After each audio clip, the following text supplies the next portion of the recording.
Oh, she's a fish, but she's got a human face. Her private parts exist, but they're in a funny place. She's a funny fishy merfolk.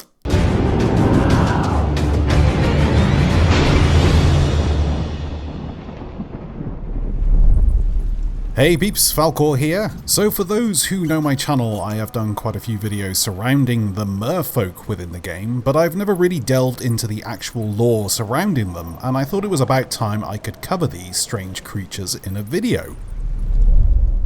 So we all know the merfolk. They're our saviours when our ship is lost at sea. They're also our most annoying saviours that spawn halfway across the map. But the mermaids that inhabit the Sea of Thieves are far different from the mermaids we see in folklore of real life. In folklore, a mermaid is an aquatic creature with a head and upper body of a female human and the tail of a fish. Mermaids appear in the folklore of many cultures worldwide, including the Near East, Europe, Asia, and Africa. The first stories appeared in ancient Assyria, in which the goddess Atagadis transformed herself into a mermaid out of the shame of accidentally killing a human lover. Mermaids are sometimes associated with perilous events such as floods, storms, shipwrecks, and drownings. In other folk traditions, they can be benevolent or beneficent, bestowing boons or falling in love with humans. The male equivalent of a mermaid is a merman, also a familiar figure in folklore. Although traditions about sightings of mermen are less common than those of mermaids,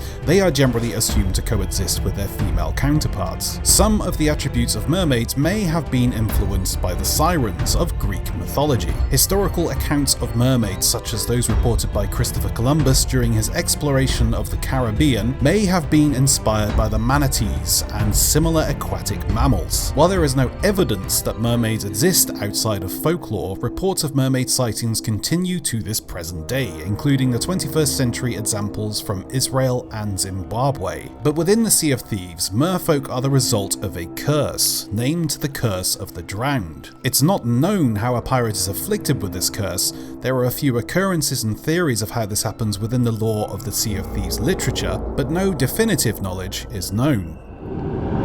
One thing is for sure, the merfolk have been around a long time. On a couple of islands we see ancient paintings of the merfolk. Most of these sightings can be found at Discovery Ridge, which I covered in a video a while ago. What we do know is this: when a person is afflicted with a curse, they begin to slowly change over a course of time. At first they begin to notice a change in their skin coloration, and over time feel more and more drawn to the ocean. Eventually their speech is affected and they lose the ability to both communicate and understand the people around them. They become short in breath and discover the ability to breathe underwater. Eventually, they succumb to the ocean and begin their transformation into the merfolk we all see on our travels. But this is only the beginning of their journey. Throughout this time, they retain most of their human memories and are mindful of the people who sail the seas, trying their best to help a sailor who is cast away by offering him passage back to his ship.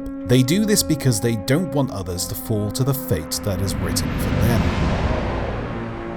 Over time, however, their memories above the water begin to fade. The curse takes on its full form, and they become a malevolent entity and escape to the depths of the ocean to join their evil kin.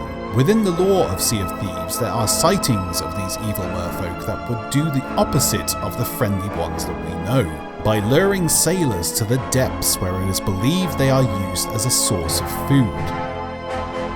So basically, the fishing update has already been released for the merfolk. In the Sea of Thieves art book, we can see what is believed to be the home of these evil merfolk as they skulk around the deep reefs. But one thing I have noticed in these pictures are these structures. These structures are actually present within the game in several unmarked islands, and on one of these unmarked islands, an archway leads to an underground cave with what appears to be an altar of some kind. Could this be a placeholder for a future update? Also, what I find interesting is on the decor of these structures, you can see what appears to be kraken tentacles. The ancients used to worship these beasts, and since the ancients were the first to dwell in these lands, could it be possible that the kraken is the carrier of this curse? Maybe these friendly merfolk are not so friendly after all. Maybe they're simply sent out to ensure that the kraken's food source always remains fresh and ripe for the picking. As of yet, these evil merfolk are yet to be released into the game, but what we can see on our travels is statues of them scattered around shorelines. Could it be that these evil merfolk turn to stone when they get close to shore? Could it be that these merfolk retained some of their human memories and tried in vain to return to land, only to be smited by their curse once more and turned into stone for eternity?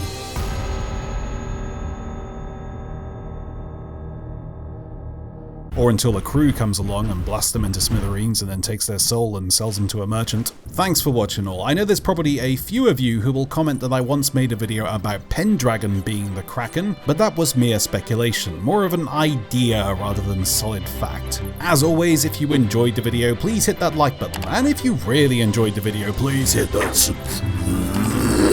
I am not one of you. Come to the water. It's safe